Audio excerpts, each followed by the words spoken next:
ഇനി നമുക്ക് ശബരിമല സ്വർണ്ണക്കൊള്ളയിലേക്ക് പോകാം. സ്വർണ്ണക്കൊള്ളയുമായി ബന്ധപ്പെട്ട് സ്വർണം പൂശുന്ന സ്മാർട്ട് ക്രിയേഷൻ സിഇഒ പങ്കജ് ഭണ്ഡാരിയെ വീണ്ടും SIT ചോദ്യം ചെയ്യും. ശബരിമലയിൽ നിന്ന് സ്വർണ്ണപ്പാളികൾ കൊണ്ടുപോയ അനന്ത സുബ്രഹ്മണ്യത്തെയും വിശദമായി ചോദ്യം ചെയ്യും. ചെന്നൈയിലും അതുപോലെ തന്നെ ഹൈദരാബാദും കേന്ദ്രീകരിച്ച് അന്വേഷണം പുരോഗമിക്കുകയാണ്.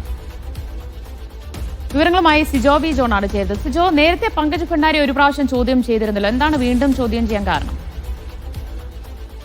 ഒരു കൃത്യമായ വിവരങ്ങൾ പങ്കജ് ഭണ്ഡാരി ഈ ചോദ്യം ചെയ്യലിൽ നൽകിയിട്ടില്ല. അതുകൊണ്ടാണ് കൂടുതൽ വ്യക്തത വരുത്തുന്നതിന് വേണ്ടിയിട്ട് വീണ്ടും ഹാജരാകാൻ ആവശ്യപ്പെടാൻ വേണ്ടി ഇപ്പോൾ SIT തീരുമാനിച്ചിരിക്കുന്നത്. പ്രധാനപ്പെട്ട വിവരങ്ങൾ പങ്കജ് ഭണ്ഡാരിയിൽ നിന്നാണ് ലഭ്യമാകേണ്ടതുണ്ട്.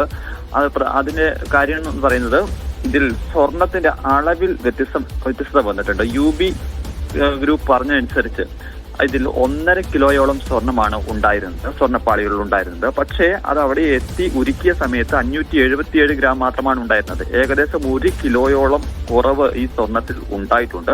അപ്പോൾ അത് എന്തുകൊണ്ടാണ് അത് ഉണ്ടായിട്ടുള്ളതെന്ന് സംശയമുണ്ട്. യഥാർത്ഥത്തിലുള്ള സ്വർണ്ണപ്പാളിയല്ല അവിടെ എത്തിച്ചിട്ടുള്ളത് എന്നുള്ളതാണ് പ്രധാനപ്പെട്ട സംശയം.